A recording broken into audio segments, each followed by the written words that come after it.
Tax. Tax. Tax. Tax. Tax. Tax.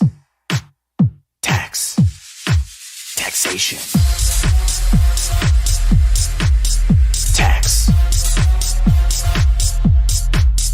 Tax. Tax. Taxation. My main is fully auto, my aim is right on track. And if you say taxation, I'm gonna say it's theft. I'm gonna say it's theft. I'm gonna say it's theft. I'm gonna say it's theft. I'm gonna say it's theft. My main is fully auto, my aim is right on track. And if you say taxation, I'm gonna say it's theft. I'm gonna say it's theft. I'm gonna say it's theft. I'm gonna say it's theft. I'm gonna say it's theft. It's on. Tax, tax, tax, tax, tax a tax, tax a tax, tax, tax, tax a tax, tax a tax, tax a tax, tax, tax, tax, tax, tax a tax, tax a tax, tax, tax, tax a tax, tax a tax, tax a tax, taxation.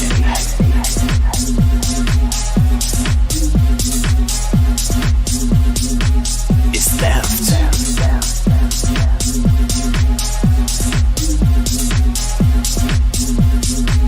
Taxation.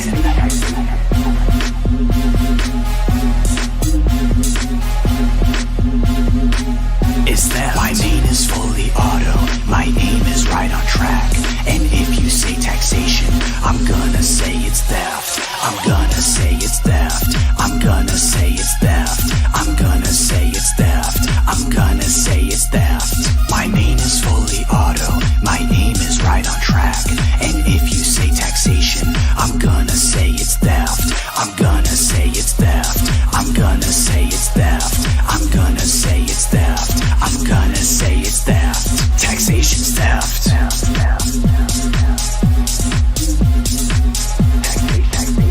Taxation's theft.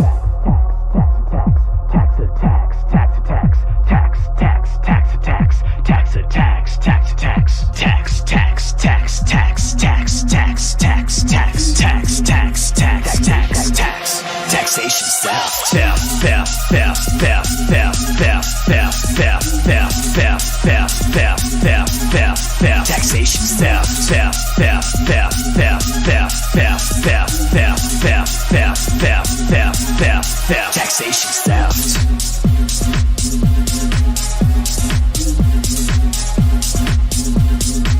Taxation's theft.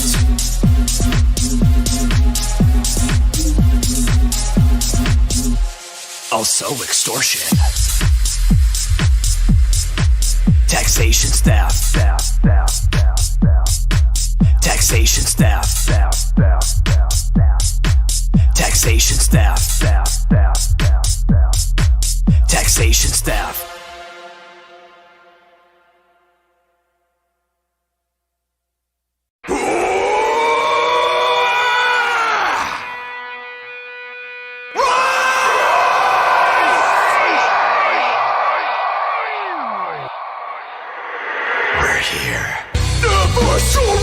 To the state! Sword blades for battle, accept our fate! Never surrender to the state! Sword blades for battle, accept our fate! They told us we would never succeed. Told us to give up and just bleed. They did not know what we had in store. An icy elven Hawaiian lore. Organizing, training every day. We're determined for our own liberty. Won't be giving up, not even 1 inch. Gun-grabbing tyrants get the pitch. Libertarians, ANCAPs and books voluntarists. Individualist crews uniting in a common cause, an emancipated future for us all. Never surrender to the state. Swords raised for battle, accept our fate. Never surrender to the state.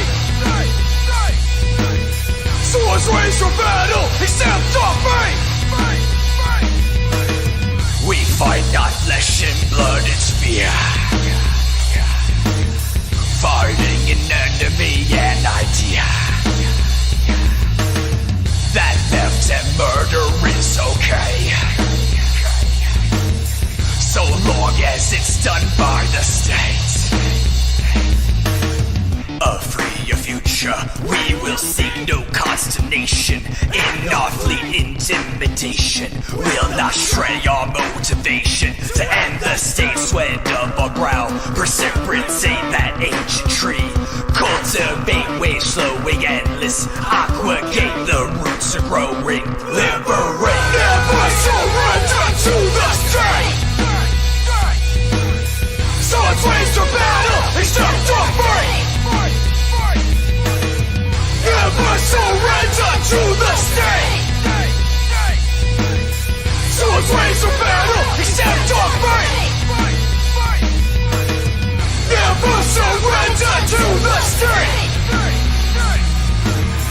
Swords raised to battle, except to free.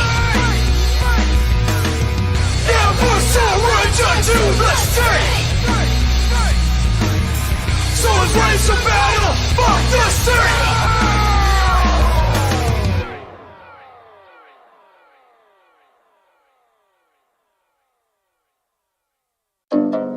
Yo, just being real right now, I did not sign on to jack shit. I did not consent. I did not consent. I did not consent. I did not consent.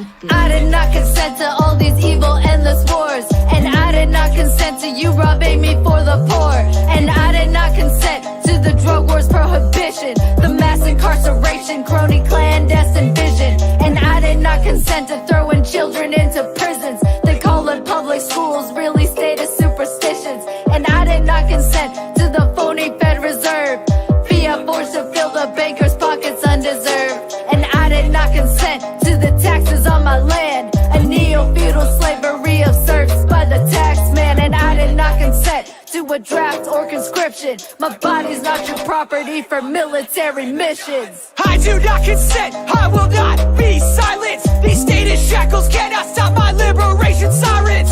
I do not consent. I will not be silenced. These stated shackles cannot stop my liberation sirens. That's an admission. Fight tyrants to the death. Fuck being enslaved on a prison planet complex. The info war that's for your mind, your body, soul, and status.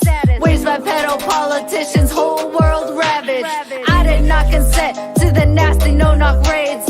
Murder of Duncan Lemprey on a Taylor and a Babes. I did not consent to victimless crime laws. The innocent locked up over milk and straws. I did not consent to Operation Mockingbird, MK Ultra experiments and fake news blurbs. And I did not consent to being ruled by a few. Different sets of standards, one for them, one for you. I do not consent. I will not be silenced. These stated shackles cannot stop my liberation sirens. I do not consent. I will not be silenced. These stated shackles cannot stop my liberation sirens. I will not comply with the new world order, the system of obedience, liberty subverter. And I will not comply with shutdown threats. Life's not worth living in a cave with no bread. That's right, this world is ruled by a bunch of sick psychopaths. You think voting's gonna change that? Ha! Think again. You gotta change minds, you gotta change the culture, you gotta stay strapped 24/7. This is our last chance. Take a stand.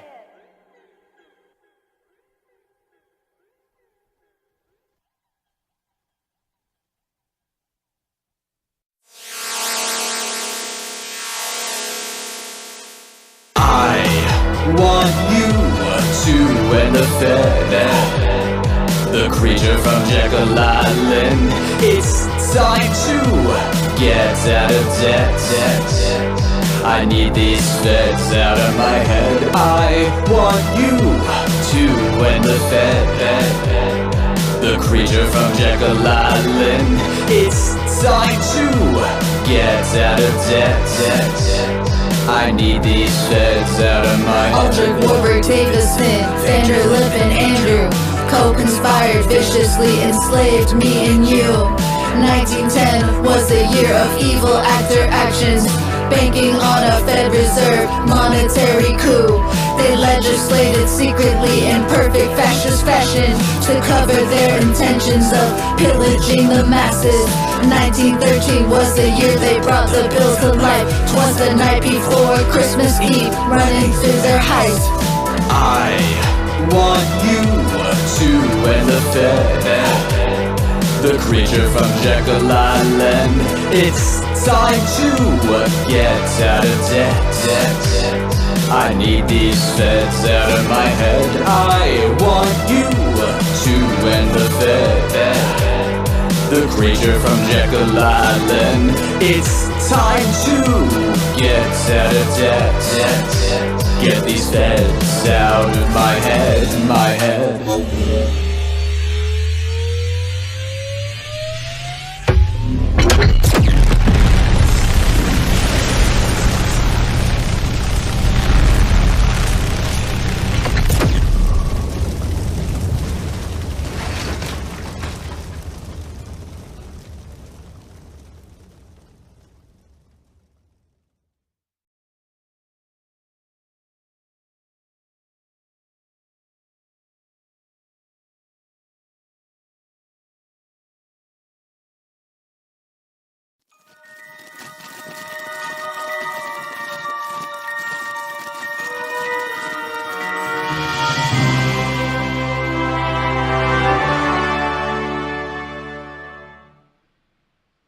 Hello and happy Thursday, or as I like to call it, Practice Friday. You've made it to the Creative Chaos stream. Thank you to everybody that has shown up, and I will shout you out right now.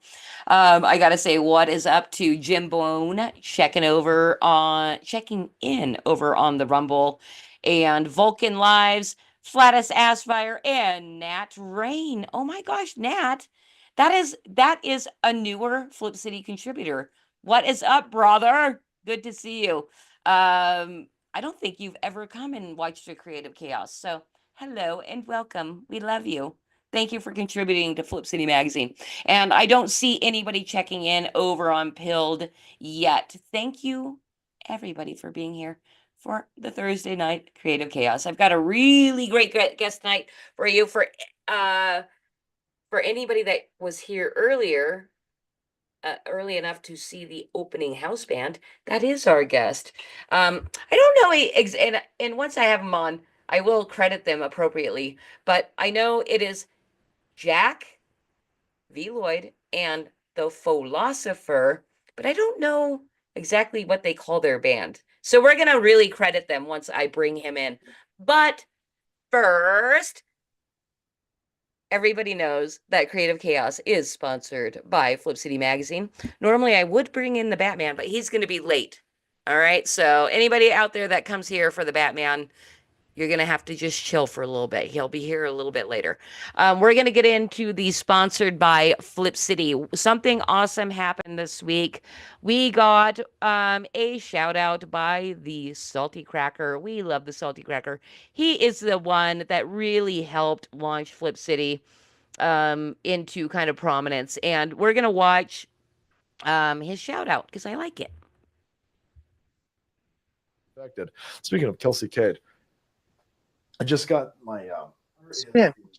He just left. No, No, he just left. I got my Hello. my new Flip City mag over here, and the Eric July versus Ethan Van Sciver has become such a thing that they're even covering it in Flip City's magazine over here. Where did I put that? I was sitting there going, "Holy shit! Are they still going at it, man?" I imagine this is what it looks like when parents separate and it's a whole custody battle. But I was like, "Holy shit! They're making fun of Comicsgate in here, boys. Comicsgate Kings, Comic Kings." Am I completely high? Am I wrong? Where was that? That was at the back. Oh, it's at the back. Look at this. Eyesore versus Van Shyster. At least they're hitting both of them, I guess. Which sucks because I like both of them. But I was sitting there going, I was flipping through it and I was like, that looks like I saw him. Oh, that's Cyberfrog. I was like, holy shit. Nerds, nerds at Flip City Mag, boys. I'm sorry. I love salty crackers so much. I do need to correct him though, because he said that sucks because I like them both. No, it's a freaking compliment. Like they are part of the culture and we need to comment on them. So, Salty, I know you watch this stream and you're just quiet. It doesn't suck. It's wonderful. They're part of the culture, and of course, we had to poke fun at the little feud a little bit.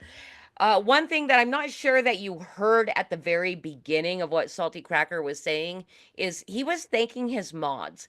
And one of his mods is Kelsey Cade, who is a contributor to Flip City Magazine. And I love her so much. Like, I have so much gratitude for the Salty Cracker for loving Flip City and also bringing us a big number of our contributors that we did not have to vet for wokeness or weirdness or anything like that. They just wanted to contribute to Flip City. And Kelsey Cade is one of those people. And I want to show you a piece of her work that's not in Flip City, but she sent it because she's so proud of it. And I'm so proud of her for making it because it's beautiful.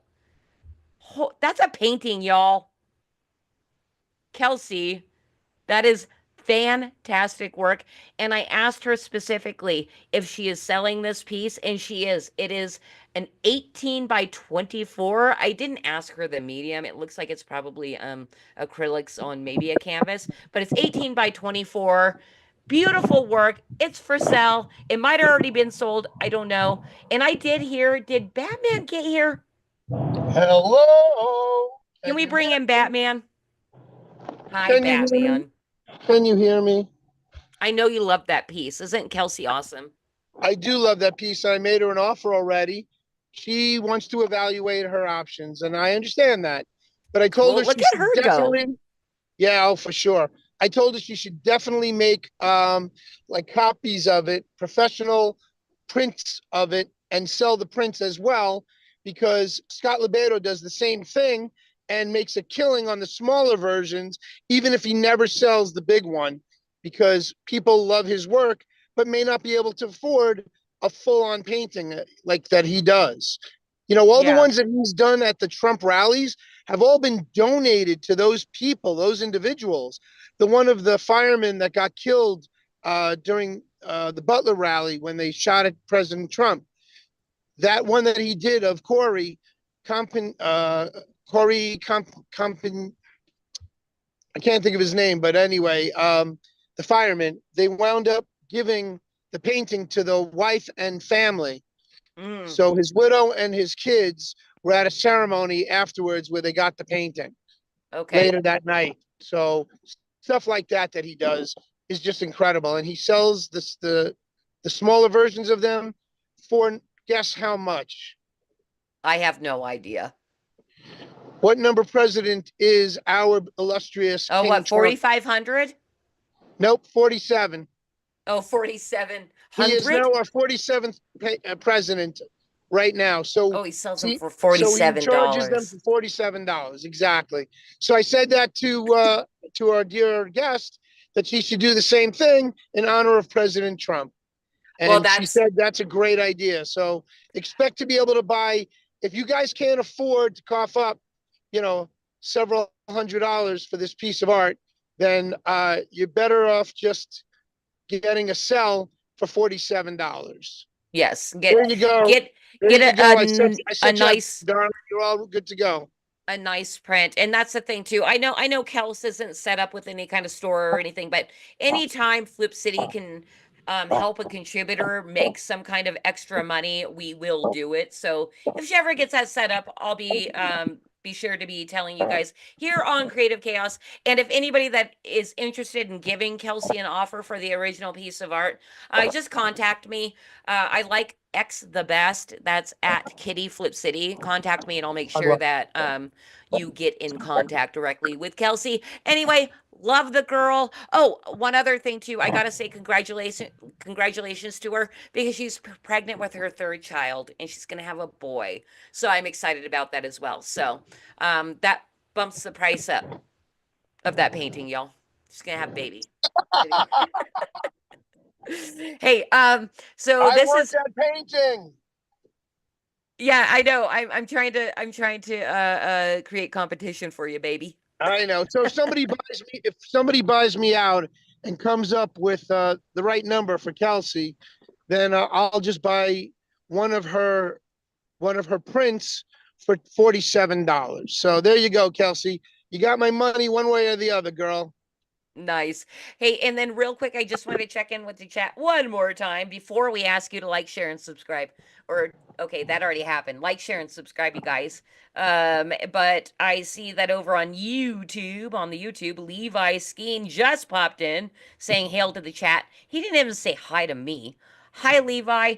And then Bat Sauce also, who will be a guest in a couple of weeks here, and Truther Cop official was saying hello to Vulcan Lives as well. And Darren Wagner says, Pilled? Pilled? Yeah, check out pilled.net. Best chat in the world as far as the interface goes. Nobody talks to us on Pilled anymore. I don't know why. I still love you guys on Pilled, even if you're lurking. All right, Batman, are you ready for me to bring the guest in so you can like get back to driving and just kind of listen in? Yeah, please do. I'm just kind of like all the way in the. I just got pulled over by a cop because my phone holder in my windshield broke while I was driving. It snapped and the spring popped out, and I was swerving all over the road trying to get it to fit. So he flashed me, pulled me over. It took me about 4 minutes, 5 minutes to get over to the far right-hand lane, and he walks up to us on the right-hand side because everybody's driving past us 90 miles an hour on the left. And he saw me. He saw I wasn't drunk or stoned or anything, and he was like, "You realize you were swerving?" It's like I thought I was a little bit, but apparently a lot more than I thought because my phone holder just broke, and I went through the whole story with him. And he goes, "No, you're all good, but I do need to see your license and registration." So I gave it to him, and he went back. He checked me. He saw I was clean. He came back and gave them to me, and then he had a 5-minute conversation with me about what I can and can't do on the roads of Virginia, which I still have about 2.5 hours to get through. And Nat Rain, I know you don't see this, but Nat Rain did say driving while Batman. That was your ticket. That's my ticket. Driving while Batman. All right, cool. I All like right. that. I like that. Write I that like one it. down for me, Christy. I Driving like while it too. Well, Batman. you know, he's a Flip City contributor, so you know we only hire the best and brightest. So All right, that was so pretty funny.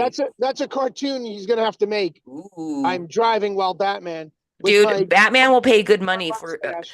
By the way, that's my job. I'm gonna sell all our artists to Batman and make him pay money for their work. So you got a buyer right here. Anyway, let's move on. Let's move on. All right. So I am going to bring in our guest tonight. What I have is a trailer of his. His name is Jack V. Lloyd. But let's play his trailer, and then on the other side we'll say hello. There was once a time when I thought I had to prove myself to others and grovel at their feet to demonstrate my worth. Now, the world will know why I deserve to rule. Voluntariist returns with Suit Saga 2. Join in with the thrilling story of Jack Lloyd and Mac Lee, continuing their hunt for Jack's parents as they attempt to discern friend from foe. Pick up your campaign-exclusive perks and buckle up for new characters and new conflicts as we unveil the next chapter. The fight for liberty continues now.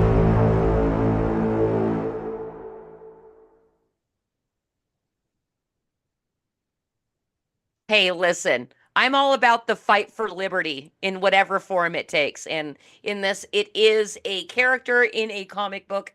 And this is our guest, Jack Lloyd, who apparently is also the main character.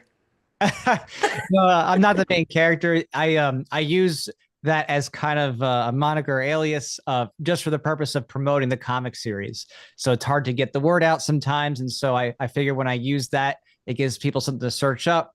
and then of course leads them to the comics. So it's definitely not it's not me. Wait, hold on. I'm so confused. Your name is not Jack? No, that's just just like a stage name. Yeah. I didn't know. That is so funny because I had to admit to you Uh-huh. backstage because everybody talks to Kitty Phillips online. I'm Right, like, right. I'm not really Kitty. And now I feel weird. Do you do Yeah, you you're go good. do you give anybody your real name online or are you totally Jack No. Lloyd? Yeah, no, I keep myself otherwise anonymous. I just use that because it's convenient and it helps promote the comic series. So Oh, that's so cool. I love it. Okay, now I don't feel like such a spaz by going by Kitty Phillips online. I'm like, oh, he oh gets it. no, yeah, I mean it's actually very normal. I would say it's very common for people to use stage names or to fake a last name or something like that. It's extraordinarily normal. So you're totally fine. Interesting, Yeah. interesting. Okay, so I am fascinated. I'm fascinated because I am intrigued with voluntarism and libertarianism and all that kind of stuff, right? And I I told you backstage, I kind of lurk your profile a little bit. And you get a little spicy. I know how you voluntarists are. I mean, we interviewed James Corbett a couple of years Oh ago, wow. and one of our questions, our silly questions to him was, so voluntarism is just a rebranding of the scary anarchism, isn't it? And he agreed. That is the case. Kind of. I mean, it's a little different because voluntarism is very specifically focused on consent ethics and property rights, whereas some people will identify as anarchists and they mean it to just mean that they just do whatever they want, and they might even violate people's consent in that way. So we definitely would stick out from those types of people for sure. Right, but true anarchy isn't that. It's just it's gotten a bad name because that's what, the anarchists, like, oh, anarchy. Because mainstream media has, what can I say, MK Ultra'd us into believing that anarchy is a bad thing. I mean, look at the movie V for Vendetta. They consider him to be the anarchist. His V is the upside down A for anarchy. Right. So anarchy just means, without rulers, not necessarily without rules or respect. So the word, of course, often gets used to mean chaos, even though political anarchy, in terms of just not using violence against people and not having an automatic ruler who claims to own you and whatever you do by virtue of being born, that's just what's being rejected, not, not acting civil toward people. Right. No, So are you? absolutely. That is the Well, thing. Yeah, go. I'm sorry. Go ahead, Batman. I just wanted to ask, Jack, are you a constitutionalist as well? Like, do you believe in the Constitution, the Bill of Rights? So, I mean, like the Bill of Rights is separate from the Constitution. The Bill of Rights has some good ideas in it. Obviously, I really like the idea of freedom of speech, being free from government censorship. I like the idea of keeping and bearing arms and having no law infringing on that. But even the Bill of Rights does say that the government can take your property by force with eminent domain. They just say with just compensation, but it's still theft because it's by force. So there's definitely issues there, and unfortunately, one way or the other, either the Constitution has authorized the government we have today in terms of its tyranny, or on its own, it's failed to stop it. So it certainly was one of the greatest advancements in terms of intellectual endeavors for its time, but there's certainly still room for improvement because with what they did, the actual Constitution was a replacement of something that was more laissez-faire, the Articles of Confederation. So a lot of people think the Constitution happened, in 1776, but it wasn't until 1789. And so that was actually, a stronger federal government with the ability to tax that was being instituted later. You are a very intelligent man, and I appreciate that, the context on that. So we're going to do something and flip the tables on you a little bit. That's right. We have a game. We have a game we'd like to play. Yeah, we're leaving the actual important conversations. That's not what this this show's about. It's more about entertainment. Oh, so good. we But are going. We're Gonna get into our first segment that the Batman loves doing. Right? That's what we're doing, right, Batman? Yeah, yes. But I just want to say that, Jack, I appreciate your intelligence and your just enlightening us. But as Christy said, this isn't the forum for that. But I do appreciate you for it. I'm No, I like, do. I okay, do. I love Yes, I'll liberty, answer but we this. don't talk about it on this show. We do conspiracy theory, we do Do that. mansplaining, and we're gonna do fanboy with us. So we're gonna have to.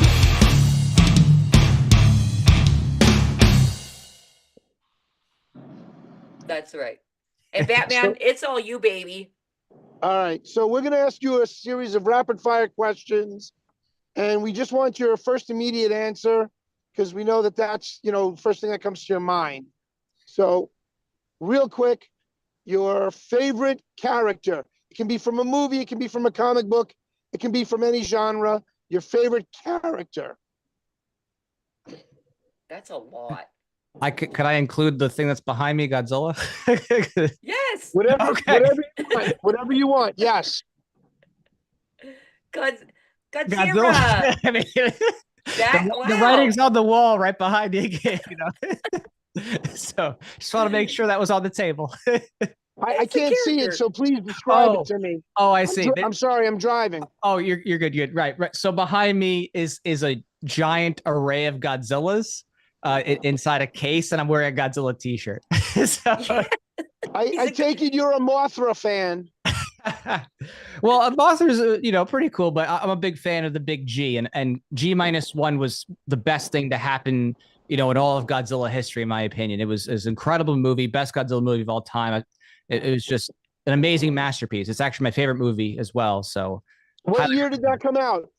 End of 2023, and in fact, they just did a re-release, limited time, with some extended footage with the director that just came out this past week, and then I saw it again. So I've seen it 4 times, twice in color, twice in black and white, and it's just an incredible movie. It's my favorite movie of all time. That's awesome. I have not had the opportunity to see that one yet, but I do want to. I do enjoy the Godzilla and King Kong movies from the early days. Mighty Joe Young, Son of Godzilla, all those old ones, Oh yeah.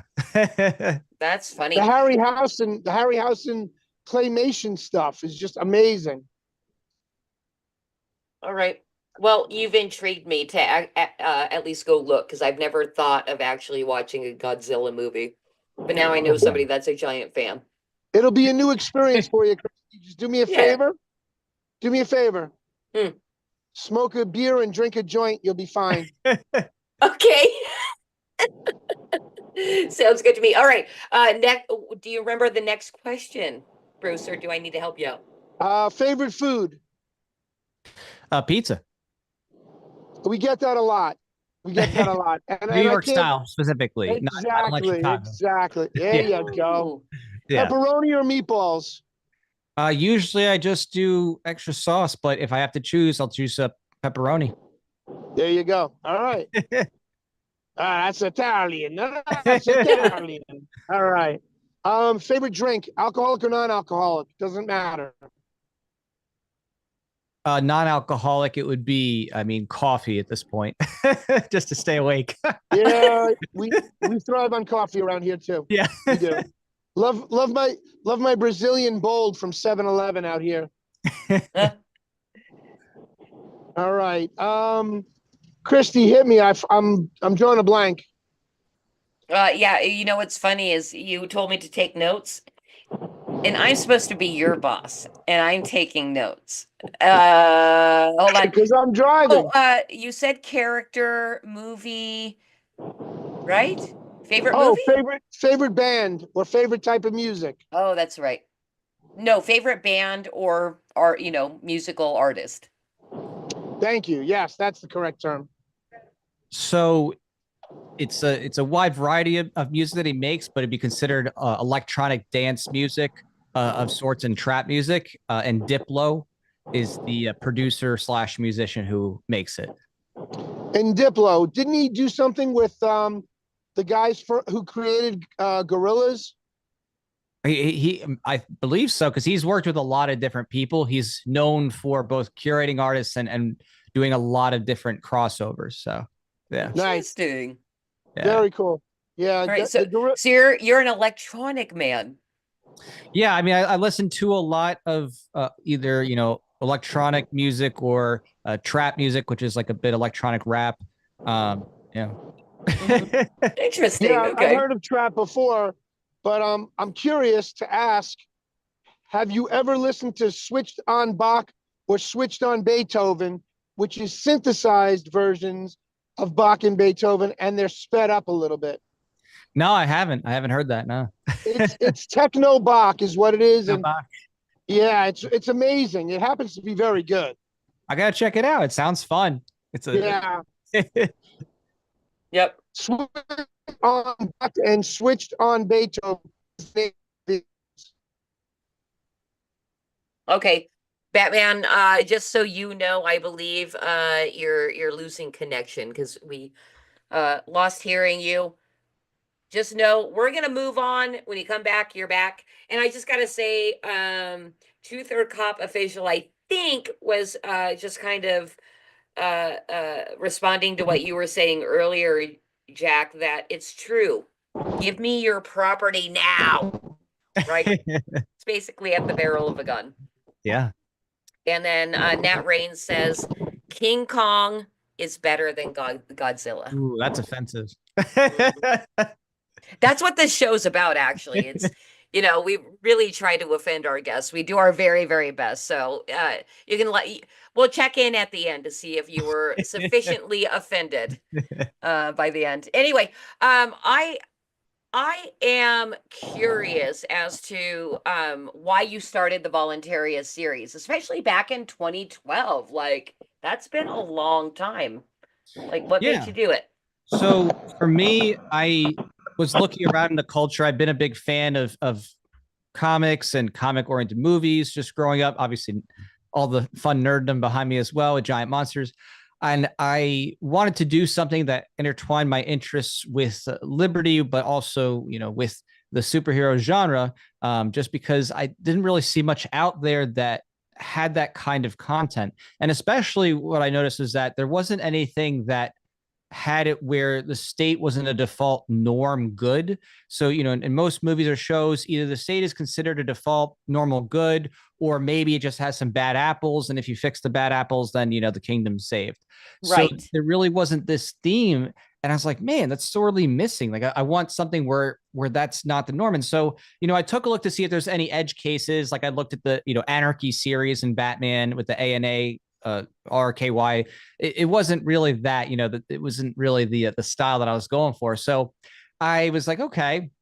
At first, I was starting to work on a film script, and then after looking at everything, I was like, you know what? To do this right, it's going to take too much of a big budget right off the bat. I need to find a medium that still fits my entertainment, but I can actually reasonably do well. And so I was like, oh, you know what? I could do this as a comic book, and that kind of blends between, the written word and, of course, video visuals, because you have the imagery and the art, and you have the ability to tell a story, and it's more engaging itself. It's almost like a storyboard. So I was like, oh, you know what? That's perfect. So I started to work on that and adapt it, and then I worked with an artist to do some sketches, and eventually, came up with this idea with Voluntarist, and did a pitch back then on Indiegogo. It was going back now 12 years.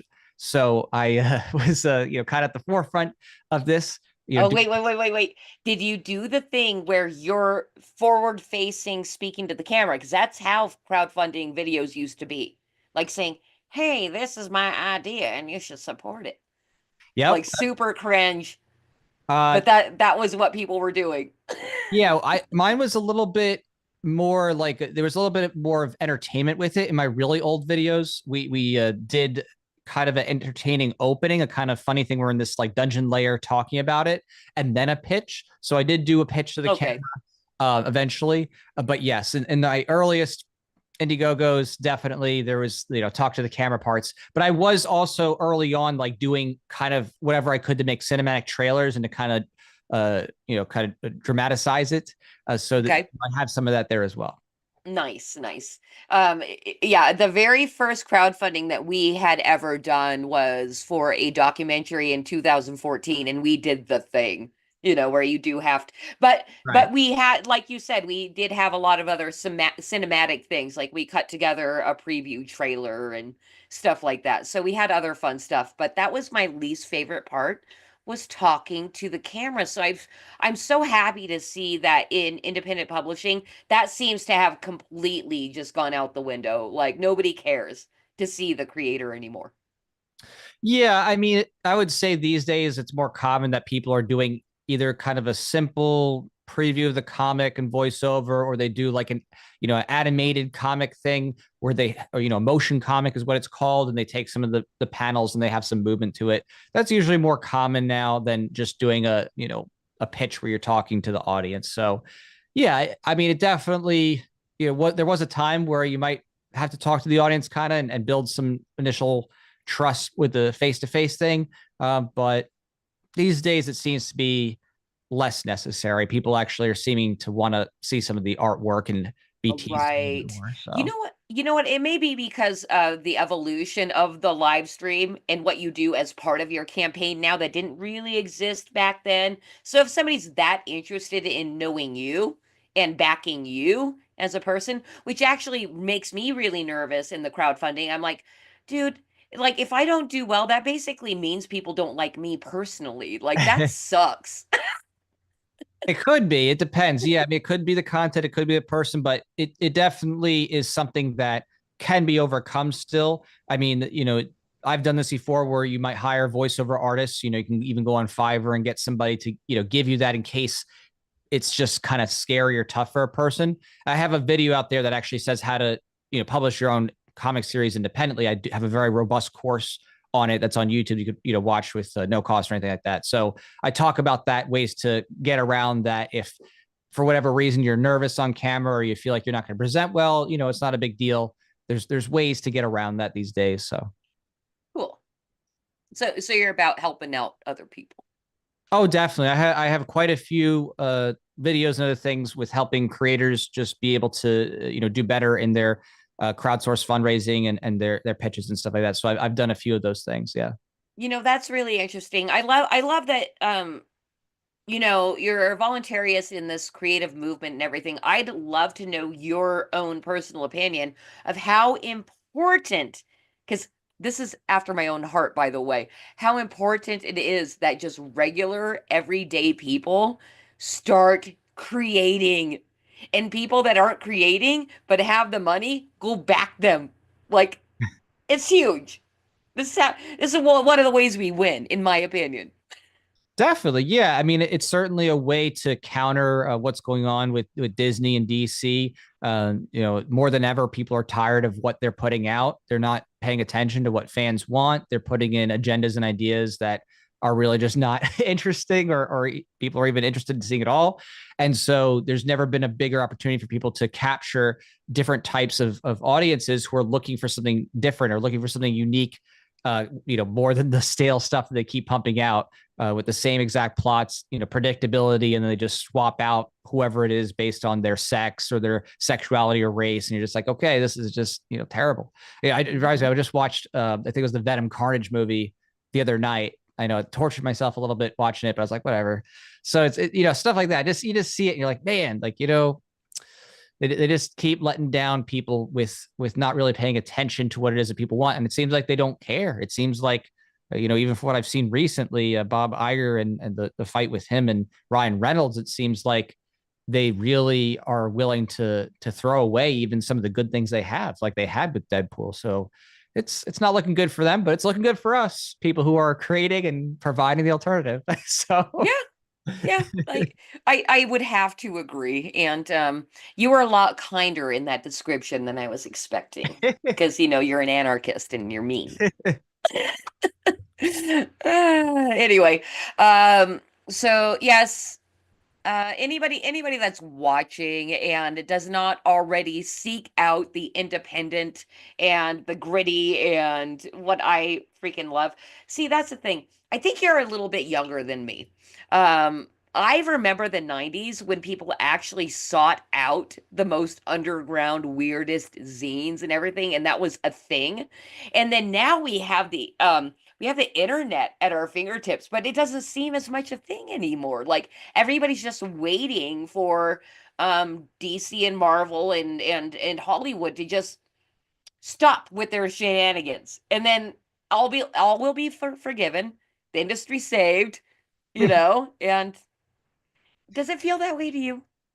I mean, certainly it's been tougher because I think with mass media and how easy it is to get things, through streaming platforms, it does make it so that people are, just sticking to what's in front of them, what's convenient very often. So you do have to sell yourself. You do have to get out there and talk to people and shake hands, go to conventions, make videos, this or that, because for a lot of people, even if they are uncomfortable, they're just like, all right, whatever. If I can't find this, and just deal with it.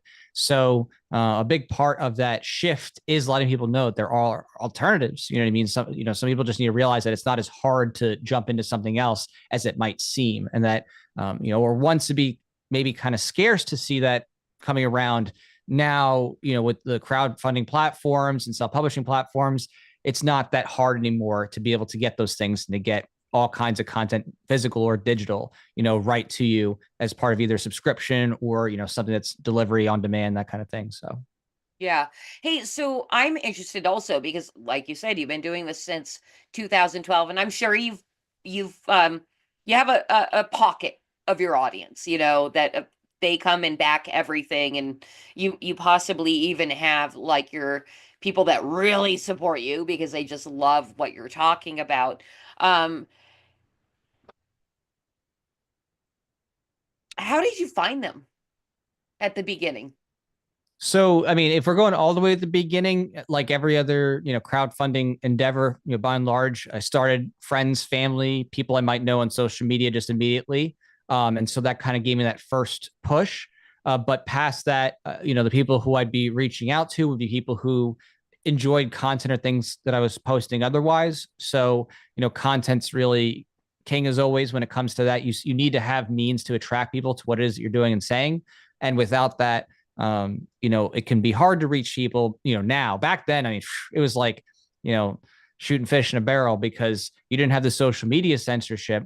And so it was Oh, very yeah. easy to send messages on Facebook. It was very easy to post on people's timelines. I could let, tons of people know about what I was doing and not be blocked. Now it's much harder because there's message limits or sending limits, or you'll be like, oh, you're engaged in some like, spammy activities. So Right. you need to Okay. be way more methodical. But I have developed those over the years, and back then I had to do things like you could pull off Facebook people's emails, like all your friends list. You could go on, LinkedIn and pull off people's emails and stuff like that. And I could basically send everybody who's on my friends list an email and let them know what's going on and things like that. Ooh. Now, yeah, they put an end to that in their API like years, back. It was called Green Inbox back in the day. It's probably like now 5 years ago or something. But now, you basically need to get people in by, getting them to sign up on your email list and things like that by, talking to them directly, messaging them, letting them know what's going on. It's kind of a slow burn thing.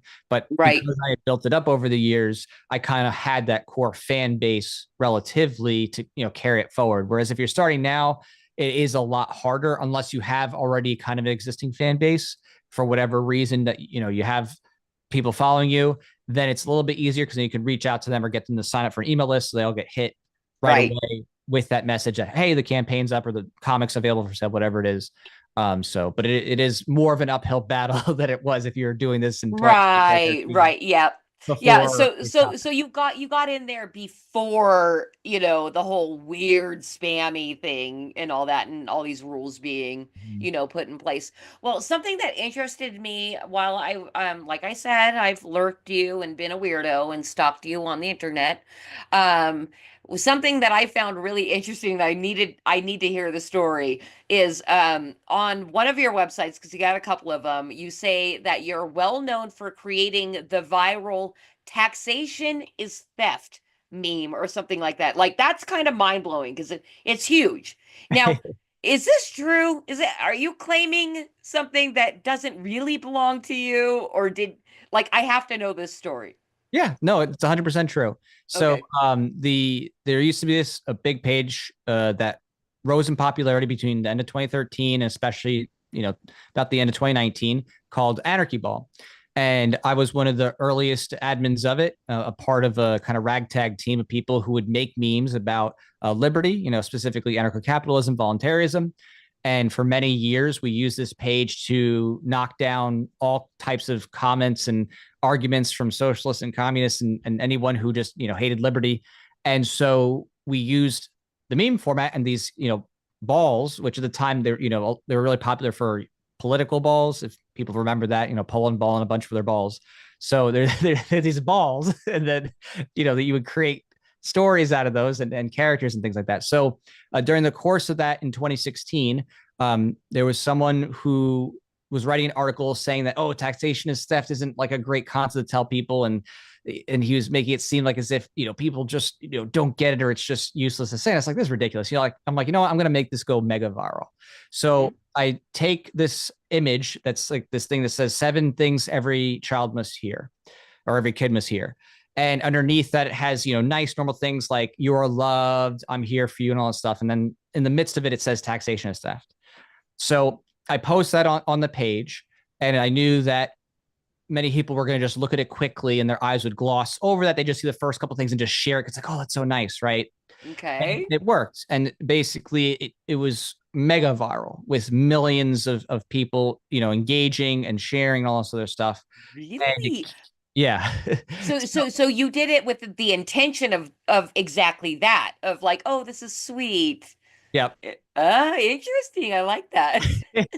I've created quite a few different viral trends. In fact, I'm one of those people who's like in the internet kind of thing, like internet culture, where it's like you might see something and you're like, oh, that's me, or that's something that's made by me, or this or that.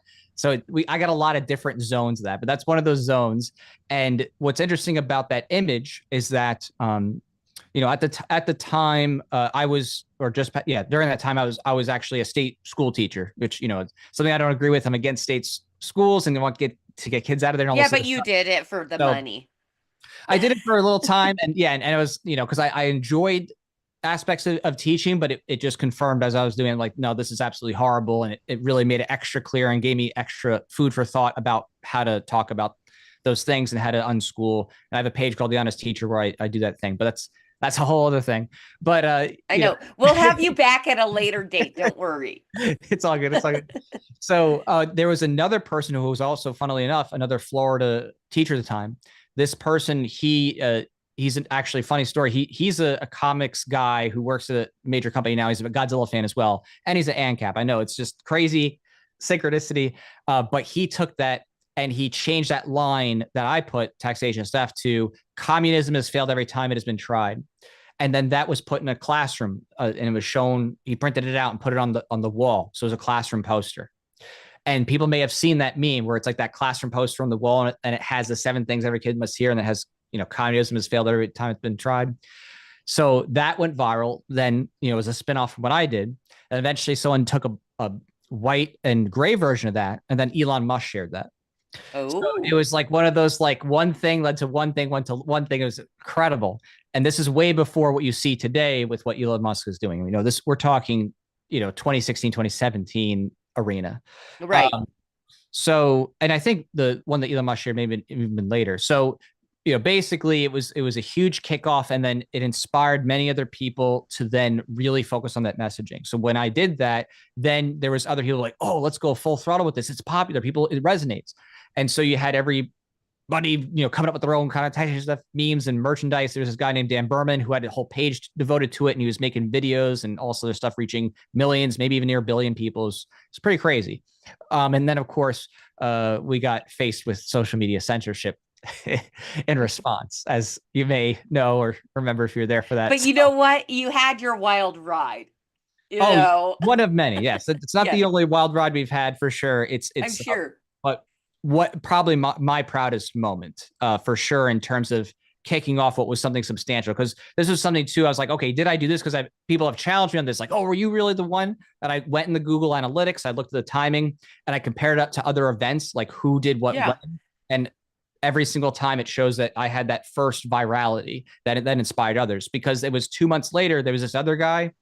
He was at, I think it was Astros game or something like that. And he had his shirt, the taxation stuff shirt, and he got on national TV with that. But that was couple months after I did that thing. But it was because of you. No, I totally believe you. I just needed, I did because you really did go on for a long time. Like, Christy, please believe me, it really did happen. Uh, no, It's empirical and demonstrable. I have the receipt. I only say because I also believe one of my dear friends, he told me he was the one that brought gaslighting back into the lexicon and told me how he did it. And I'm like, I believe you because he's a wordsmith and he's brilliant. And he told me exactly how he did it. And I'm like, I believe you. I didn't even know. It had to start somewhere. What? Gaslight? I mean, that'd be because that's not a recent use of a word. Gaslight. Well, no, I have, and that's the thing, because we have even discussed, because I have seen it. For example, I'm a huge fan of Northern Exposure. And that just got re-released. Like, you can finally stream it. That was a huge thing for me. You can finally stream it. And I saw that Fleischman. Did you ever watch Northern Exposure? It's great if you haven't, by the way. Anyway, Flashman uses the term like, oh, you're gaslighting, or Maggie does, one of the characters. And I'm like, okay, well, this is from the 90s, but that it's not like it was a huge thing until what would you say, 2017? 16, 17? When like you heard it everywhere, gaslighting. Maybe, I don't know. I've heard that since I was a kid in therapy, but you were in therapy? I've been in therapy, but yeah, I've heard that from my mom. So, but you know, I mean, that's interesting. Not against me, but just that concept. So I don't know. It's interesting. I mean, I can see it being a cultural phenomenon, like just like there's a TV show that comes out and something hits with people, and then yes, the TV show may not have been the first use, but suddenly it kicks it into being a thing, and like people are talking or using that verbiage a lot. Yeah, so that's what I was thinking. Is that what they're saying? Something like that. Okay.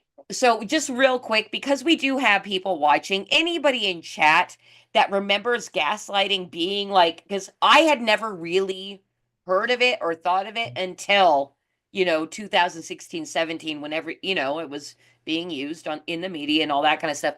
I'd love for anybody that's watching, if you remember, was gaslighting a thing that you remember like being a thing? I mean, Jack is obviously a much more intelligent person than I am. So rude. Coming and showing me up, sir. On my own show. It says that it derives from the title of the 1944 film Gaslight. And it became popular in the mid-2010s. 2010s, really? At least that's what Wikipedia says. Oh, well, that would be 16 or 17, right? Potentially, yeah. Like I said. Yeah. All right. Well, I love the real life fact check. And on that note, guess what? Interesting. Guess what, Jack? Yeah. We're done talking about you. We're going to talk about me now. Are you gaslighting me? No, I'm not. We're actually, it's just part of the show. We're going to go into segments now. And really, actually, this first segment, it's called Mansplain, and it is still about you. So let's get into well, then perhaps you don't understand. See, mansplaining is when a man explains things to a woman like she's stupid.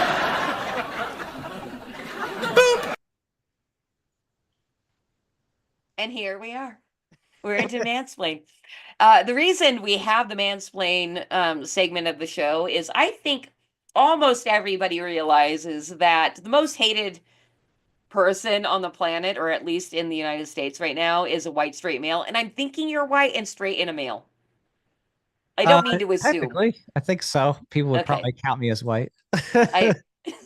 I know you're married, so I'm assuming you're straight. I am straight. I am male. Those are for sure. Okay, and you look like you lack pigment. So I'm just putting you turn in off the lights. Group. I might be a bit darker though.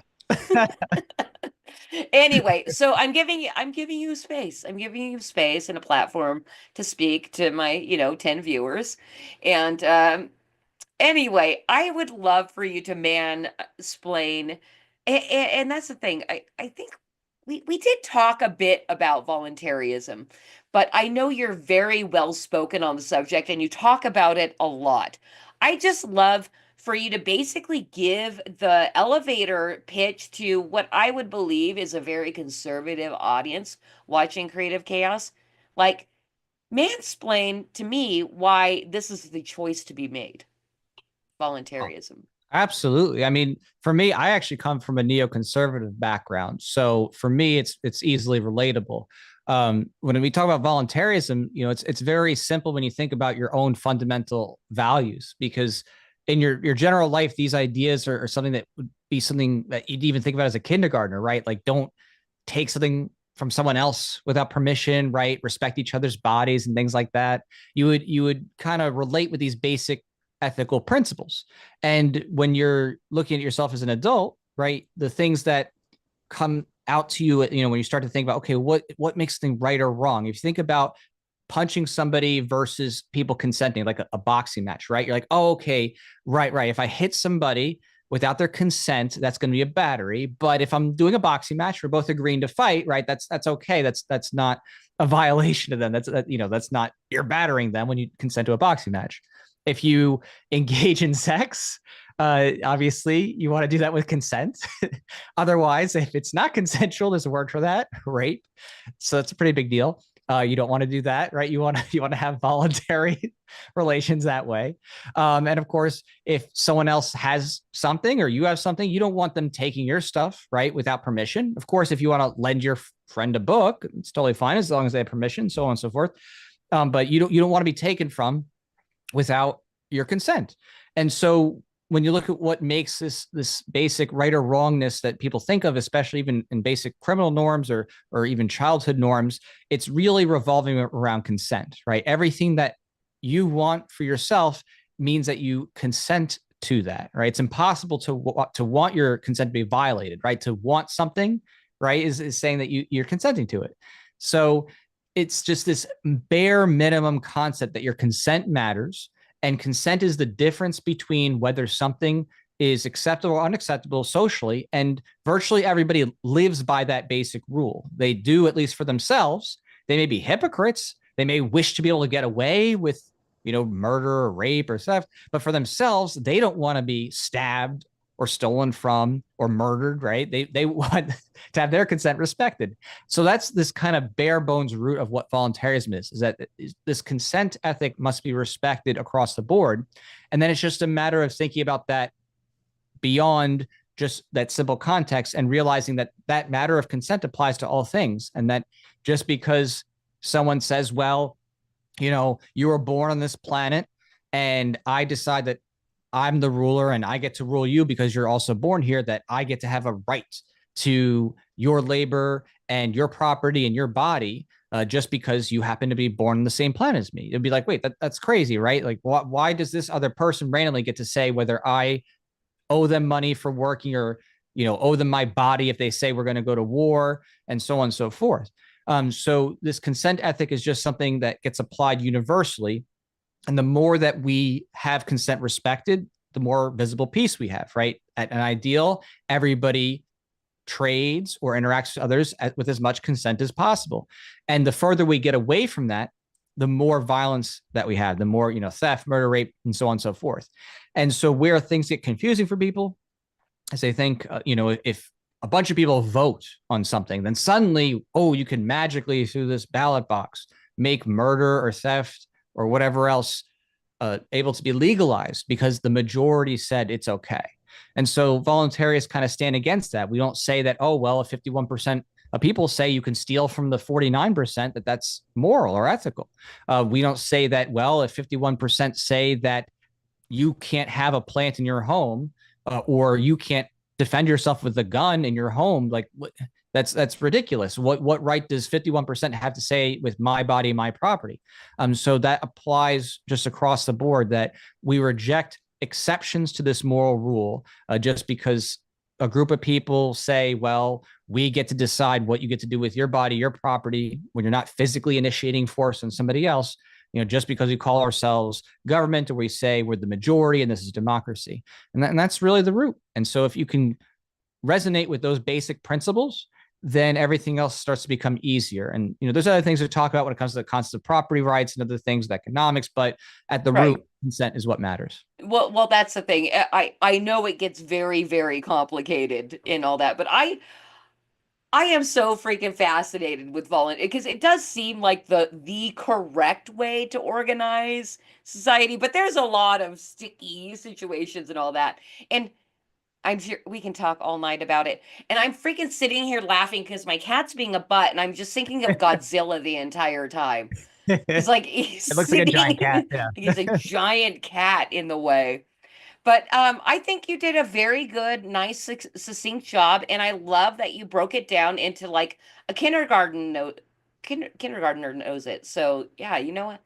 You know how to correctly mansplain. I appreciate it.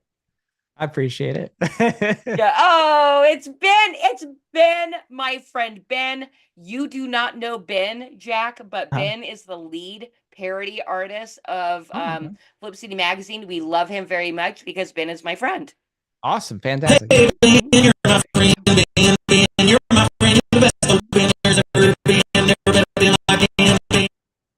I love you, Ben. Hello, Ben.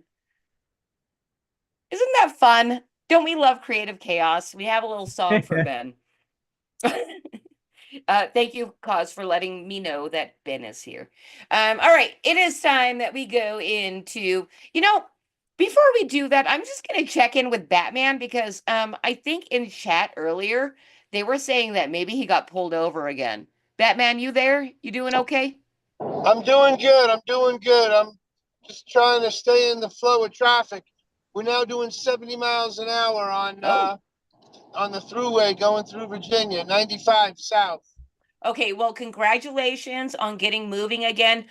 Because we're between segments, do you have any questions or anything like that for Jack since we got you on the line? You I've listening? been listening in, but you guys are so far past where I was going to question them. It's okay. Keep rolling Okay. forward. You're Okay, doing great. Doing great, sister. Will do, sir. All right, so we're gonna go ahead and get into our next segment, and I'm so excited to do this with you because I think you might have a tinge of conspiracy theorist in you. So we're gonna go into conspiracy corner. Let's go. I wanna live with a conspiracy girl. I could be prepping the rest of my life with a conspiracy girl. Those weren't even. All right, here we are. We are in conspiracy corner. You do not need your own hat because I have found that if I wear this hat and am on YouTube, like nothing happens. We don't get banned. We can talk about anything as long as I'm wearing this. Impressive. Okay? All right. So here's how conspiracy corner works. And we have a kind of a newer thing that I think chat really loves. We have a conspiracy wheel. And we can go directly to the conspiracy wheel if you don't have any topic conspiracy related that you want to talk about. And basically the conspiracy thing gets chosen for you with the wheel. So you have a choice right now.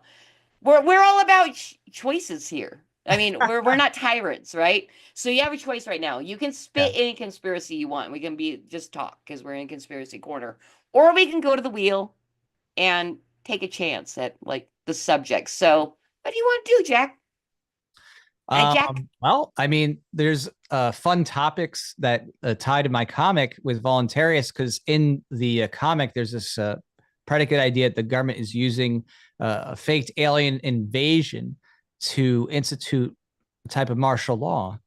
So we could talk about something related to that. You want to talk some Blue Beam over there? Project Bluebeam, we could. yeah, sounds good. We haven't landed on that. It is on the wheel, but there's a lot of subjects over there. So do you want to talk Bluebeam? We can do that. Yeah. I mean, all right. For me, I think that's a great topic. So. All right, cool. Well, where do you want to start? You kind of brought up the subject of because that's also kind of tied into the QAnon thing. Because they say like that's the final straw. Like when you see this fake alien invasion thing released on the public, then you know we're really winning. Like I have no, like I don't know what. Yeah, I mean, for me, and I do tie this into the comic series a bit. So, it's basically, in my opinion, pretty clear that the U.S. government is using um, technology that they get from 35 USC 1A1, which is basically this kind of national security law where they take any technology that they think is too, I guess you could say, disruptive from the public. So they gag order inventors, and they use that technology to develop, you could say, advanced vehicles and other types of communications devices.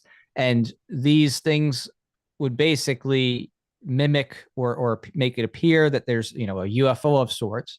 And so I think that it's a tactic and a tool of the government that it's in their back corner to use if necessary to make it seem like as if something either unknown or extraterrestrial is taking place. And I imagine that even with that, there could be things like chimeras, like human animal chimeras. So basically genetic engineering. I mean, that's not even really a conspiracy theory of sorts. It's kind of a fact. Obviously different governments have been doing this. The Chinese government, has been doing this. So I imagine that it's probably a matter of time before something like that is used as, an emergency tactic for control or distraction. So, that is a theme that is in my comic series as well. So that's why it's a special interest. I love it. And do you want to tell anybody about how it's weaved into your story at all, or would that just like kind of muddy the waters? No. I mean, I can give a basic backdrop because it's something that's a part of the origins part of the comics. So basically, with that, I'll just showcase this up here.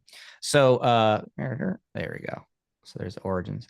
So the UFO aspect is basically how the government is using that pretext to get more control. Essentially instituting forms of police state martial law, spying, and things like that. So the government is planning to use that as a pretext to justify lockdowns and surveillance and other things like that. So that's kind of a part of the voluntarist universe. It's a theme in the comic, and it's something that you do learn about in the early part of it. So it's not something that's a crazy spoiler or anything like that, but there's a lot more to come. And you know what? Since we're there, I'm going to do two things. First off, I got to tell you how much you disappointed the chat. Like, they don't like you very much because everybody wanted you to spin the wheel. But I think they've forgiven you. Okay. I think they like. It's not me. It's not me. And do another one. I have a really rude, mean chat. Yeah. Wait, we can spin, and I'll do another one if you want. I kid, of course. But they do love that wheel. They do love the wheel. But I did want to give you an opportunity because I haven't given you much of an opportunity to actually shill. Like, where can people find this stuff? the aliens or the comics? Yeah.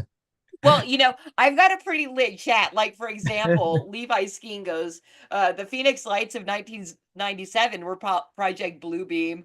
And, people basically, Levi again, he wants to talk about Tartarian civilization and mud floods. Like, I still have not had a guest on that wants to talk about Tartaria. So I am going to look for one of those because I'm kind of obsessed. Gotcha. I'm obsessed.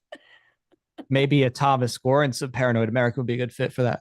I think so. I've had him on, and I think it's time to have him back on. He's such a busy guy. He just keeps making his own shows, and I'm like, Thomas, like, going on your channel scares me a little bit because your chat is really lit. Yeah. Yeah, that's fine. Yeah. Anyway, no, we do not have to go to the wheel unless we're gonna give the chat. If I get 3 number ones in chat, we're gonna go to the wheel and extend Conspiracy Corner a bit before we go in and brand Jack, which is my personal favorite thing. I love branding every one of my guests, but that can wait a little bit.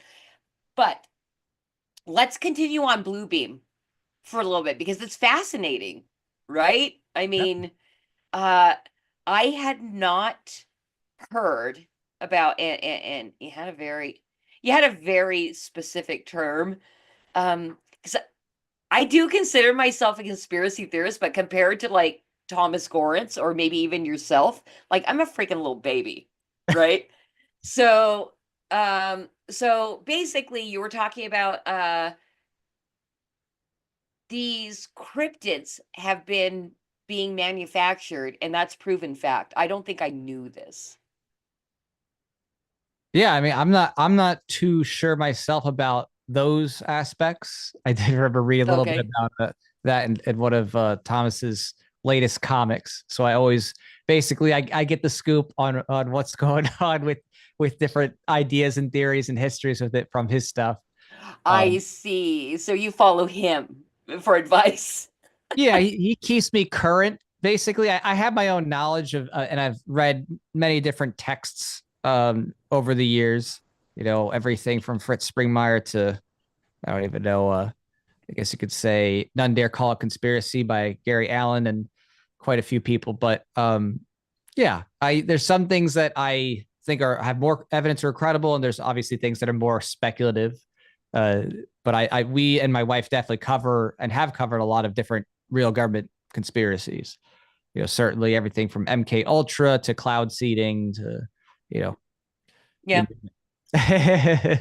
Well, and that is the thing too. I do this conspiracy corner as a kind of like it's kind of like a joke. It seems to me like just more and more people have become conspiracy theorists because of the controlled media and everything. It's like, wow, everything's a freaking conspiracy now. So even regular people are conspiracy theorists. All right, all right, all right, all right. I've only gotten 2 ones in the chat, but like further back, other people were like, "Spin the wheel." My audience loves the wheel. We love the wheel, and so we're gonna extend conspiracy corner because I think it's fun. We love it. Let's We do it. love it. Let's go to the wheel, cause. All right, so this is a wheel. This is how the wheel works. You get 3 spins. If you don't like the first 2 subjects that we land on randomly, you Mhm. can pass. But whatever the third one you land on, you're Yeah. stuck with it. Okay. All right. All right, let's spin the wheel.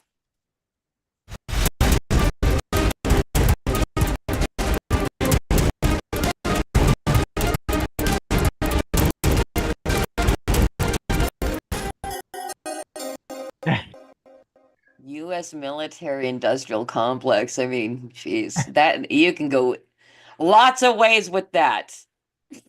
Yeah. I mean, I'm familiar with, you know, the generalities on that for sure. If you wanna try for something lighter or something else, we can spin again. It's up to you.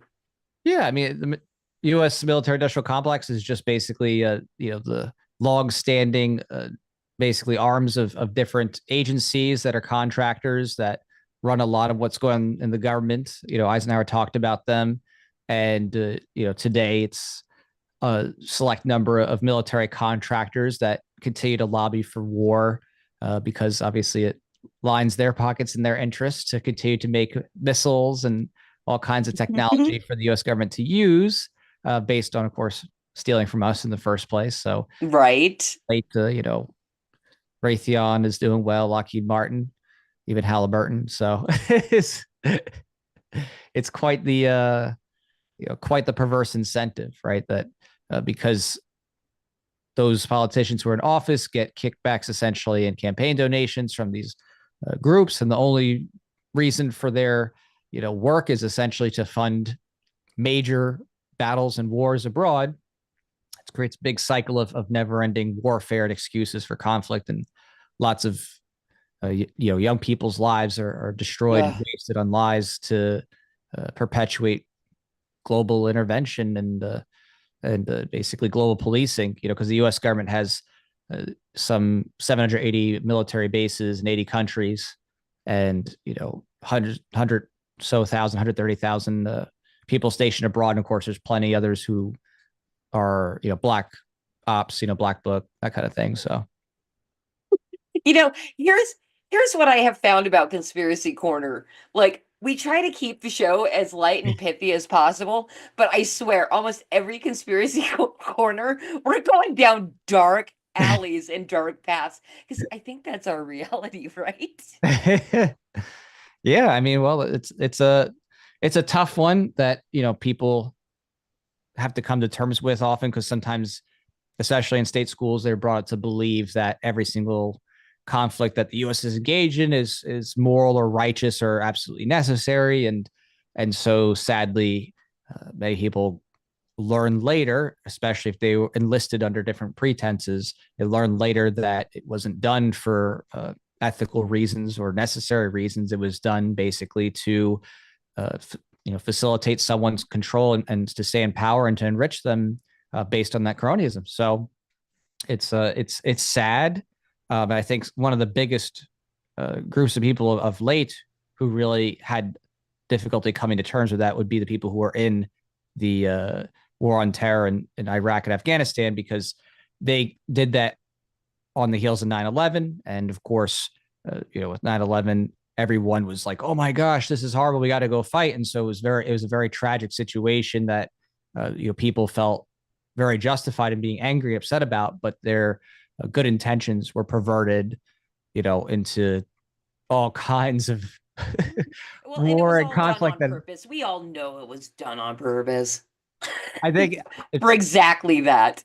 if I were to give I think my 2 cents on that probably would stick out is that it may have been more so just allowed to happen, is what I think. You think? I think that from what I saw about, there's a Hawaiian senator who's talking about Cheney giving a stand down orders. And basically, to me, it seems like as if they may have known this is going to, go through, but they didn't do anything about it. And there's certainly some interesting things, of course, like the 93 flight possibly having been shot down, but the others not. So, it gets All right. Well, you're giving a lot more trust and leeway to the government than I normally would. I'm kind of surprised, actually. Hey, well, on that note, we're gonna leave Conspiracy Corner because I can't wait to brand you, Jack. Because what comes with a Flip City branding, by the way, is from now on, you're invited to all our parties, and our parties are the bomb. Okay. So it's a physical invite, like huh? or it's a digital party.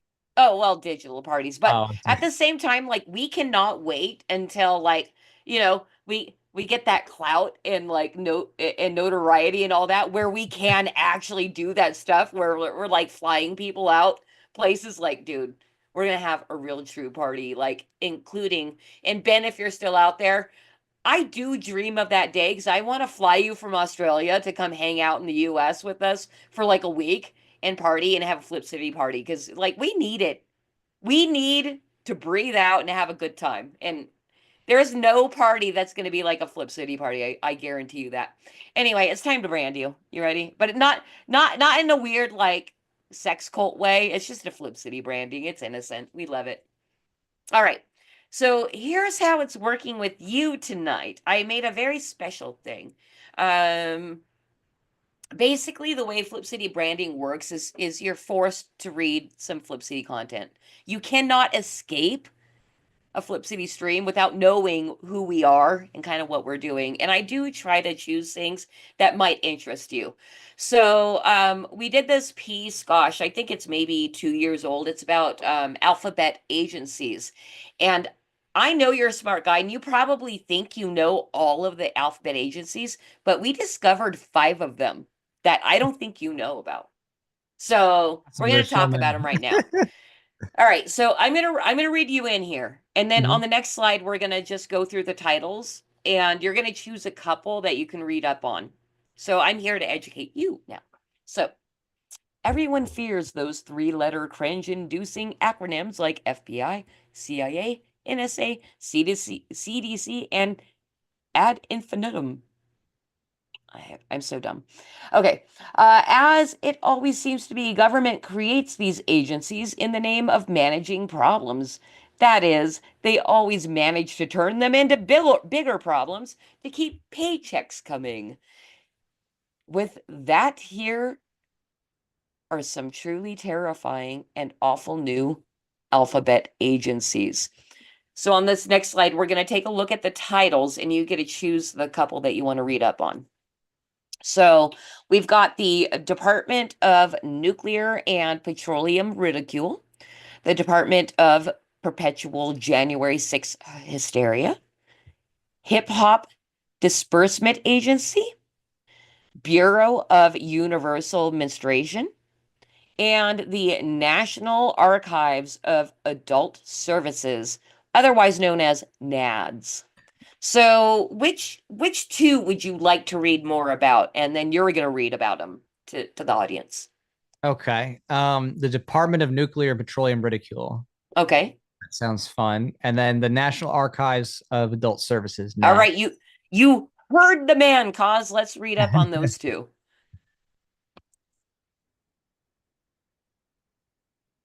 Okay, so the Department of Nuclear and Petroleum Ridicule. The DNPR spends their energies mocking and insulting anyone who makes a controversial claim that shutting down conventional U.S. energy production in favor of windmills and lithium batteries might not be a great idea. Devoted to crafting derisive names and put downs to be used synchronously across all available media platforms, the DNPR always gets the last laugh. You see, I like that because Flip City, our tagline is America's last laugh. Gotcha. Yeah. All right, next one. Here we go. I like this drawing. There we go. All right, National Archives of Adult Services, NADS. NADS ensures that all adult-themed publications, print and video, from the earliest 20th century smut to the latest website content, will be preserved for posterity and intensive study by future generations. Contents will be available in the department's online archives. No login required. All ages welcome. Physical archives. Office is always at full staff. Pants optional.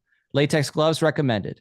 Department will scrutinize pornography in any and all mediums really hard, constantly forwarding email and escort ad phone numbers directly to POTUS for approval. Oh, that's disgusting. Well, thank you so much, Jack, for reading that for, yourself. I'm glad Flip City could educate you a little, and also our audience, because I don't believe they know. And just so you guys know that there are another 3 in there. Anybody that's interested in being fully educated on these alphabet agencies you probably didn't know exist, you can could pick up a Flip City Volume 14. That's where you'll find that piece. I think NADS is under the NSA. Yeah, I think you're probably right. Nat Rain says the NADS archives need one of those little curtains at the entrance, like old video rental shops. I have a story about that, but we won't get into that tonight. Thanks, Jack. Did any of that make you feel weird or dirty? No, not really. I'm used to seeing how dirty the government is. So, yes. Hey. Well, so you are now officially Flip City branded, so you will be invited to future parties. For now, they'll be digital, but as we all know, Trump's back in office, so we're all gonna be rich. We're all gonna be rich, y'all. Yeah, Bitcoin, yes. I have a little bit of it. I have like 0.0000 like 82. Just hit an all-time high, 76,000 today. So really? Yeah. Okay. People are anticipating, they're betting on the future that there would be fewer, or at least not advancing regulations on Bitcoin. So we'll see what happens. But that's really interesting, because that's something also that I almost feel is a potential is Trump's back in office, so now it's time to really crash the economy. And I'm like, it may be in God's plan that like Flip City has not amassed wealth for exactly this reason. Like, we're gonna lose it anyway, so we're just gonna be part of the like new monetary system. Who knows? We're crazy people. See what's done before, because obviously, he's not in office now, but it's interesting to see what they'll try to do in these last couple months before he gets in, so be curious. Yeah. Do you have any predictions or thoughts, or like what kind of shenanigans might be pulled in the next couple months? I really am not sure. I'm kind of a little confused myself as to what they might be thinking or plotting at this point, because it is quite the shift, the total number, of I guess you could say office changes across the U.S. is pretty substantial. Governorships majority red, Senate House red, presidency, all that stuff. So there was quite a big shift across America to such a great extent that you see from a lot of people who are on the left that they're kind of blindsided by it, and they don't even know what to do with it. They're in such denial about it. They blame everyone and everything except themselves. So it's kind of interesting to see how they're coping with this. So it makes it interesting. Right. Well, and that's something, like I had said early, I think when I opened my show tonight, is I've been doing a lot of podcast tours, and it's been fun the last couple of days because I haven't been watching the social media meltdown or anything like that. So when I'm going on these shows, they're sharing them on their shows. So I have like genuine, like first time reaction. I'm like, oh, that's kind of funny. But at the same time, my heart breaks for these people that we do literally mock and ridicule them in Flip City. We have no shame in doing it because they want to be tyrants and say, you need to shut the fuck up because like we're this and you can't make fun of us. And it's like, no, no, no, no, no. That's not how society works. You want to be accepted. You want to be noticed. Like you just open yourself up for mock and ridicule. That's how you know you're truly accepted and loved, because we're gonna fucking make fun of you, right? That's our opinion, at least. But my thought that it just keeps popping in my head is these people literally are truly scared. I feel bad for them. They're like so stuck in the mental slavery. They are like, this is a genuine, true reaction.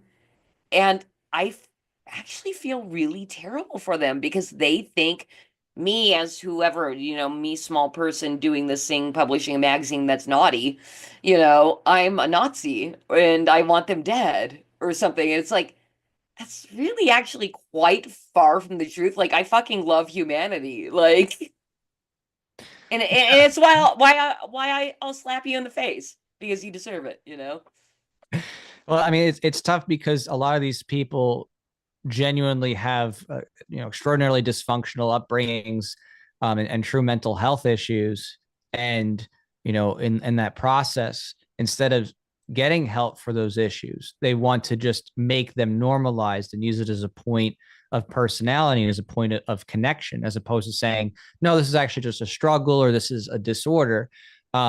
So that's a big part of what I think people are pushing back against, is they don't want these types of mental health issues made as a norm and as something to be modeled after and looked up to. And that's what it boils down to, is that there's a large group of people who are trying to normalize genuine mental illness, and making people who are completely disconnected from empirical reality and making that the norm.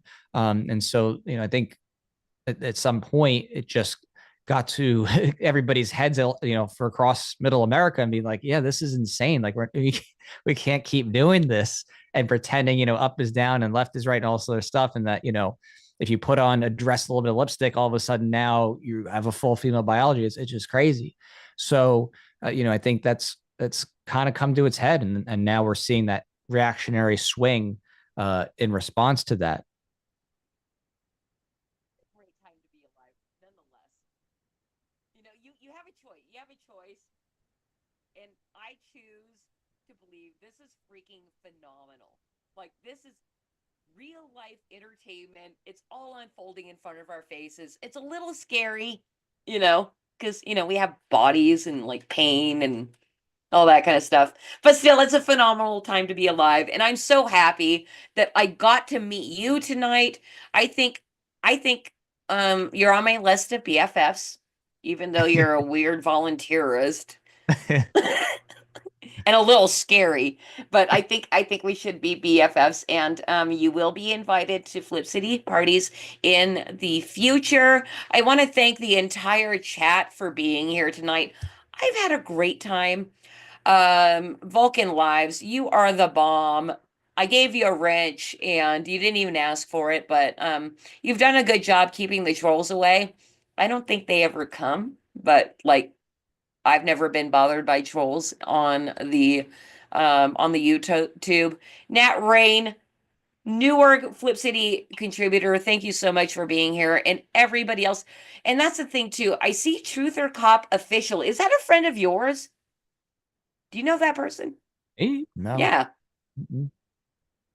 I feel like that's kind of a larger YouTuber. I'm not sure. If you're still here, Truth or Cop official, follow at Kitty Flip City over on the X.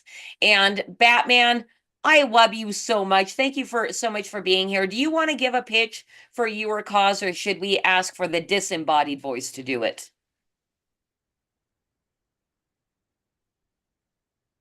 I don't hear you. Okay, let the disembodied There voice you do it are. because I'm in a truck stop right now. Okay. Just Okay, getting cool. some gas and picking up a new phone case. He came out from behind the curtain. It is the world's best producer in the entire world. All right. You pitch, tell everybody where to find y'all. And I'll start with Make America Logical Again. That's and by the way, I support Ron Paul. Oh, Beautiful. we all love Ron Paul.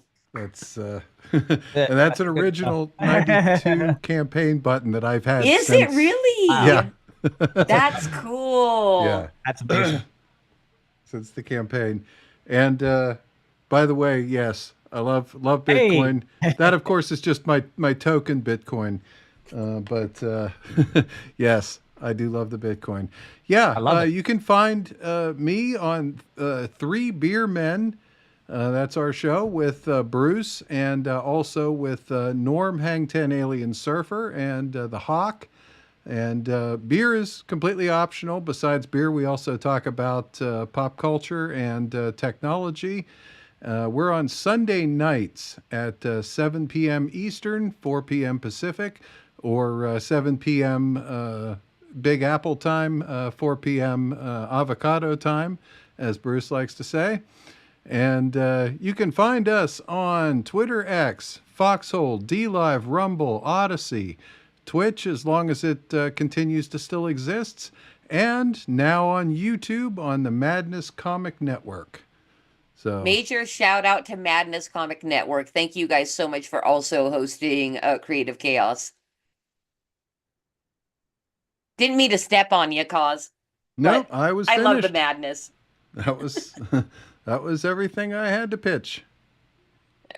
All right, fantastic. And then you guys, of course, anybody that's here tonight, almost everybody I have seen before that popped into chat. Join us again next week, same channel, same time. Cause you inspire me to like remember to blast out to more places. But currently, Creative Chaos is over on the Rumble, over on Pilled, and YouTube, where we get the most action. So thank you guys for being here. And of course, check out Flip City Magazine, either at flipcitymag.com, or if you want to publicly support us, you can do that at fundmycomic.com/flipcity23. We made our goal a few weeks ago, but I'd love to see that number go up. I know you guys like backing publicly as well. And thank you so much, Vulcan Lives, for saying fantastic show tonight, everyone. Hope you all have a great weekend. And you as well, sir. And then Jack, thank you so much for being here. You give your final pitch of where people should find you. Thank you so much. It was my pleasure being here. And I was really surprised to see all the great love for liberty. That was fantastic. So that made me happy. If you want to check out what I'm doing, you can see down below, it says Vol Comic. That's VOLCOMIC.com. That's where you can check out Voluntarist the Comic Series. We have our trade paperback here, as you can see. It's got a nice full wrap cover. It's beautiful. It says, "What does it mean to be truly free?" So it's popping on over there. And we have our latest comic campaign, which is Suit Saga 2. We saw that trailer earlier, which is both on Fund My Comic and Indiegogo. So check that on out. And we got a new series coming out soon called Vol-N-Cap One Shot. So I'm excited to show everybody that once it's going to launch probably about the end of this month. So. You got a lot going on, and that is something also that I really love about lurking you and internet stalking you, is that you always have something going on. Oh, one question that we did not answer from the very beginning is, I showed your music with you and your wife, but like I don't see like there's a band name or anything like that. What do you guys call yourself, or do you like people to find the music? Yeah, usually we just go by Jack and Pha. But the music is usually just going to be listed with The Philosopher and Jack Lloyd in the title. So on YouTube, you can go and look up our music that way. But our music itself actually goes out to like 30 different streaming platforms. So you can actually listen to it on Spotify. You can add it on, Instagram Music. It's there on Amazon. It's there on iTunes, all the big ones. So we're all over the place. You can pretty much find us, on every major streaming platform and every major social media. All right, go creativity. That is, in my opinion, how we win the culture war. Everybody get together, be creative. And if you are a creative and you want to be on Creative Chaos, contact me at Kitty Flip City over on X, and we will book you a spot. Thank you, Cause. Thank you, Batman, for always being here and making streaming fun for me. Okay, we're gonna leave now. Bye. Take care. Yo, just being real right now, I did not sign on to jack shit. I did not consent. I did not consent. I did not consent. I did not consent. I did not consent to all these evil endless wars, and I did not consent to you robbing me for the poor, and I did not consent to the drug wars prohibition, the mass incarceration, crony clandestine vision, and I did not consent to throwing children into prisons. They call it public schools, really status superstitions, and I did not consent to the phony Fed Reserve, fiat forced to fill the bankers' pockets undeserved, and I did not consent to the taxes on my land, a neo-feudal slavery of serfs by the tax man, and I did not consent to a draft or conscription. My body's not your property for military missions. I do not consent. I will not be silenced. These stated shackles cannot stop my liberation sirens. I do not consent. I will not be silenced. These stated shackles cannot stop my liberation sirens. That's an admission. Fight tyrants to the death. Fuck being enslaved on a prison planet complex. The info war that's for your mind, your body, soul, and status. Waves by pedo politicians, whole world ravaged. I did not consent to the nasty no-knock raids. Murder of Duncan Lemprey on a Taylor and a Babes. I did not consent to victimless crime laws. The innocent locked up over milk and straws. I did not consent to Operation Mockingbird, MK Ultra experiments and fake news blurbs. And I did not consent to being ruled by a few. Different sets of standards, one for them, one for you. I do not consent. I will not be silenced. These stated shackles cannot stop my liberation sirens. I do not consent. I will not be silenced. These stated shackles cannot stop my liberation sirens. I will not comply with the new world order, the system of obedience, liberty subverter. And I will not comply with shutdown threats. Life's not worth living in a cave with no bread. That's right, this world is ruled by a bunch of sick psychopaths. You think voting's gonna change that? Ha! Think again. You gotta change minds, you gotta change the culture, you gotta stay strapped 24/7. This is our last chance. Take a stand.